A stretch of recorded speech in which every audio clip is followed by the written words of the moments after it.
Happy St. Patrick's Day! Today we are going to be making a shamrock shake. Be strong.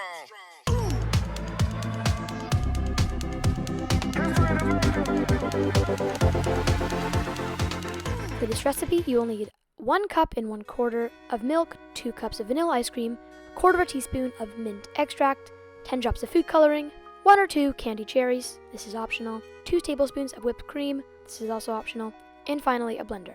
Start by adding in your 2 large scoops of ice cream and your 1 cup and 1/4 of milk. Add in 1/4 of the teaspoon of your mint extract and your 10 drops of food coloring. Screw the lid shut and put it on your blender. Blend it up until smooth.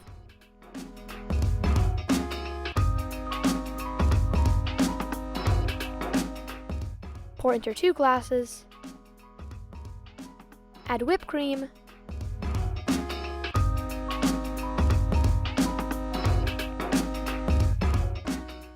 And top it with a cherry. You're done! Enjoy!